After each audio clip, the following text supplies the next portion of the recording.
അലൈക്കും വറഹ്മത്തുള്ളാഹി. ബിസ്മില്ലാഹിർ റഹ്മാനിർ റഹീം. അൽഹംദുലില്ലാഹി റബ്ബിൽ ആലമീൻ. വസ്സലാത്തു വസ്സലാമു അലാ അഷ്റഫിൽ മുർസലീൻ വഅലാ ആലിഹി വഅസ്ഹാബിഹി അജ്മഈൻ. അമ്മാ ബഅദ്. അഊദു ബില്ലാഹി മിനശ് ശൈത്താനിർ റജീം. ബിസ്മില്ലാഹിർ റഹ്മാനിർ റഹീം. യാ അഹ്ലൽ കിതാബ് ലിമ തൽബിസൂനൽ ഹഖ്ഖ ബിൽ ബാത്തിൽ വതക്തുമൂനൽ ഹഖ്ഖ വഅൻതും തഅലമൂൻ. സഹോദരന്മാരെ, ബഹുമാന്യരായ പണ്ഡിതന്മാരെ, ഇവിടെ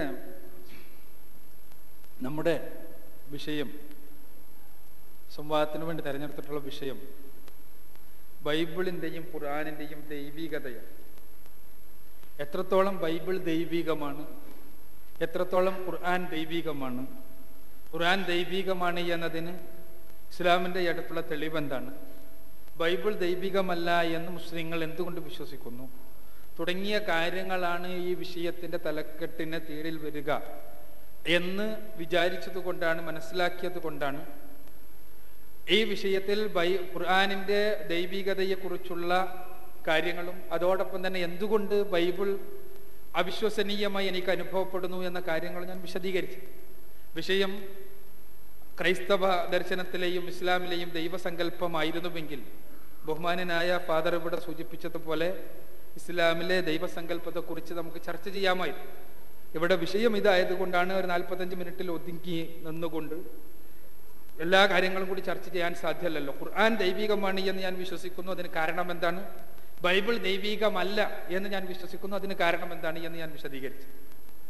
തീർച്ചയായും ഫാദറുടെ വിമർശനങ്ങൾ സ്വാഗതാർഹമാണ്. ഫാദർ ആ വിമർശനങ്ങൾ അവതരിപ്പിക്കണം എന്നുള്ള അഭിപ്രായക്കാരനാണ് ഈ ഉള്ളത്. തീർച്ചയായും ആ വിമർശനങ്ങൾ ഒന്നും തന്നെ പ്രയാസകരമേ അല്ല. www.answeringislam.org പോയാൽ ആർക്കും കിട്ടാവുന്ന വിമർശനങ്ങളാണ് ഖുർആനിലെ ഇന്റേണൽ ആൻഡ് എക്സ്റ്റേണൽ കോൺട്രഡിക്ഷൻസ്. നിങ്ങൾക്ക് ആ answerinchristianity.org എന്ന ഒരു സൈറ്റ് ഉണ്ട്. ആ സൈറ്റ് തുറന്നാൽ ഇൻഷാ അല്ലാഹ് നിച്ച് ഓഫ് ട്രൂത്ത് അടക്കം പങ്കാളികളായിക്കൊണ്ടുള്ള അതിനെല്ലാമുള്ള മറുപടിയും വായിക്കാൻ സാധിക്കും. 48 കോൺട്രഡിക്ഷൻസിന് 48 മറുപടി അൽഹംദുലില്ലാഹ് ഇന്ന് answerinchristianity.com ഉണ്ട് എന്ന് ഫാദറുടെ അറിവിന് വേണ്ടി സൂചിപ്പിക്കുക. ഇനി അദ്ദേഹം ഇവിടെ സൂചിപ്പിച്ച കാര്യങ്ങൾ ഇപ്പൊ നിങ്ങൾ ചിന്തിച്ചു നോക്കുക. ഇപ്പോ ഫാദർ സെമിനാറിയിൽ പഠിക്കുമ്പോൾ ലോജിക്കൽ ഡോഡ്ജസിനുള്ള, ലോജിക്കൽ എറേഴ്സിനുള്ള ഒരു തെളിവായിക്കൊണ്ട് അതല്ലെങ്കിൽ ഒരു ഉദാഹരണമായിക്കൊണ്ട് പോലും അദ്ദേഹം പഠിച്ചത് എന്താണ്? പരിശുദ്ധ ഖുർആനുമായി ബന്ധപ്പെട്ട ഒരു കാര്യമാണ്. ആ മുസ്ലിങ്ങളെ അറഗന്റായി മനസ്സിലാക്കുന്ന, ഖുർആൻ ഒഴിച്ചുള്ള മറ്റെല്ലാറ്റിനെയും കരിച്ചു കളയാൻ ആഹ്വാനം ചെയ്യുന്ന, അലക്സാണ്ട്രിയ ലൈബ്രറി കത്തിച്ചു കളഞ്ഞ ഉമർ റളിയല്ലാഹു അൻഹുവിന്റെ ചിത്രമാണ് ബഹുമാന്യനായ ഫാദർ അദ്ദേഹത്തിന്റെ സെമിനാരിയിൽ വെച്ചുപോലും പഠിക്കുന്നത് എന്നുള്ളത് കൊണ്ട് തന്നെയാണ് ഇത്തരം സംവാദങ്ങൾ പ്രസക്തമാകുന്നത്. കാരണം ഇതേപോലെയുള്ള ആശയങ്ങൾ തീർച്ചയായും അവതരിപ്പിക്കുകയും അതിന് മറുപടി ലഭിക്കുകയും ചെയ്യുന്ന അവസ്ഥാവിശേഷം സംജാതമാകുമ്പോൾ മാത്രമേ ധാരണ പിശകുകൾ നീങ്ങുകയുള്ളൂ. ഇസ്ലാമിനെ സംബന്ധിച്ചിടത്തോളം ഉമർ റളിയല്ലാഹു അൻഹു അലക്സാണ്ട്രിയ ലൈബ്രറി കത്തിച്ചു എന്ന വളരെ അടിസ്ഥാനരഹിതമായ ആരോപണം, ചരിത്രത്തിന്റെ യാതൊരു പിൻബലവും ഇല്ലാത്ത ആരോപണം, മിഷനറിമാരും ഓറിയന്റലിസ്റ്റുകളും പടച്ചുവിട്ട ആരോപണം. ആ ആരോപണത്തിന് കൃത്യമായ മറുപടി നൽകപ്പെട്ടിട്ടുണ്ട് ചരിത്രത്തിന്റെ ടൂൾസ് ഉപയോഗിച്ച് തന്നെ. നിങ്ങൾക്ക് പരിശോധിക്കാവുന്നതാണ്. അഭിഷേകമായി എഴുതപ്പെട്ട ഒരുപാട് ഗ്രന്ഥങ്ങളുണ്ട്. അപ്പൊ ഞാൻ പറയുന്നത് എന്താന്ന് വെച്ചാൽ ആ ലോജിക്കൽ ഡോഡ്ജസ് എന്ന് പറഞ്ഞാൽ അത് നമ്മൾ ഈ തർക്കശാസ്ത്രം പഠിക്കുമ്പോൾ ഒരു പ്രധാനപ്പെട്ട വിഷയമാണ്. അതിൽ പലതുണ്ട്, പല കാര്യങ്ങളുണ്ട്. ആ ലോജിക്കലായിട്ട് ഇപ്പോൾ വിശദീകരിക്കാൻ എൻ്റെ സമയം ഒരുപാട് പോകും. അപ്പോൾ ഈ കാര്യങ്ങളിൽ ഒരു ഉദാഹരണം പോലും പരിശുദ്ധ ഖുർആനുമായി ബന്ധപ്പെട്ടതാകുന്നു എന്നിടത്താണ് ഇത്തരം സംവാദങ്ങൾ പ്രസക്തമാകുന്നത് എന്നാണ് ഞാൻ സൂചിപ്പിക്കുന്നത്. ഇനി അദ്ദേഹം പറഞ്ഞ വിമർശനങ്ങൾ എന്തൊക്കെയാണ്? വിമർശനങ്ങൾ, ഒരുപാട് വിമർശനങ്ങൾ ഇവിടെ പറഞ്ഞു. എല്ലാറ്റിനും മറുപടി പറയുക പരിമിതമായ സമയത്തിൽ അസാധ്യമാണ്. എന്താണ്? ഉറുമ്പിന്റെ സംസാരം സോളമൻ കേട്ടു എന്നതാണ് ഒരബദ്ധം. സോളമൻ അത് കേട്ടത് സോളമൻ ഒരു സാധാ രാജാവ് എന്ന നിലക്കാണ് എന്ന് ഖുർആൻ പറയുന്നില്ല.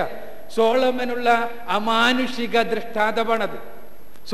ഫെറോമോണുകൾ എന്ന കെമിക്കൽ രാസ സന്ദേശങ്ങളാണ് ഉറുമ്പുകൾ പരസ്പരം കൈമാറുന്നത് എന്ന് നമുക്കിന്നറിയാം. ആ ഫെറോമോണുകൾ എന്ന രാസ സന്ദേശങ്ങൾ സോളമന് ഒരു വാക്കായി അനുഭവപ്പെട്ടുവെങ്കിൽ അതാണ് അത്ഭുതമായി തീരുന്നത്.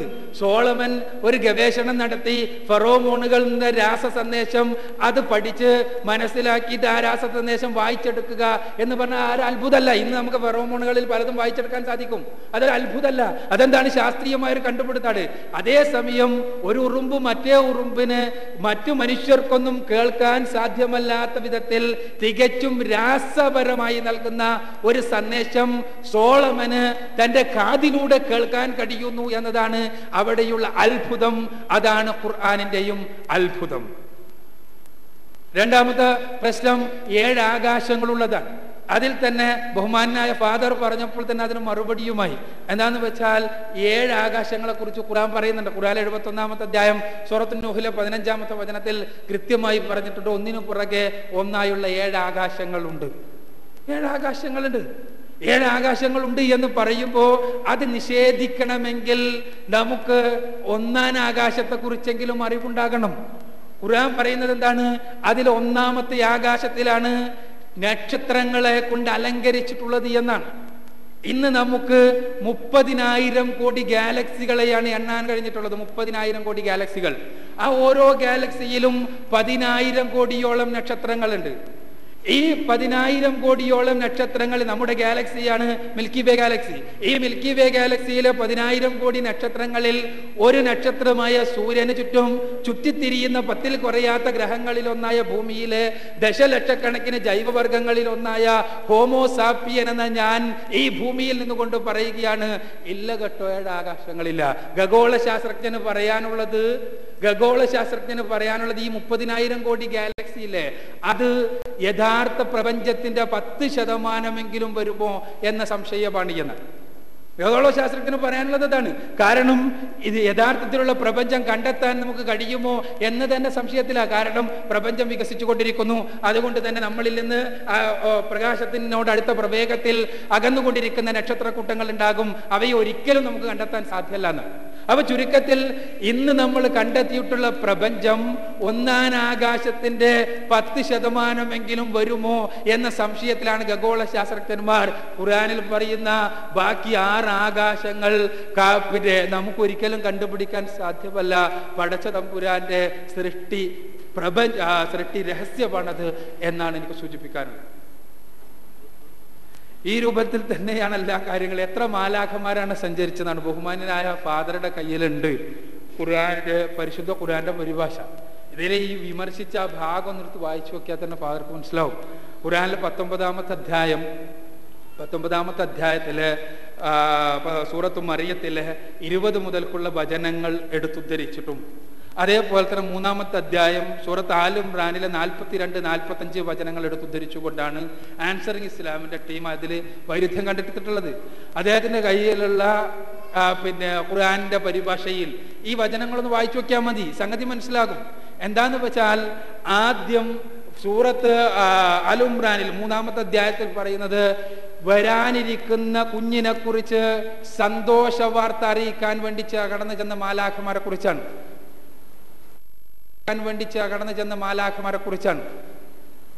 വൈദ് ഖാലത്തിൽ മലായികത്തു യാ മറിയം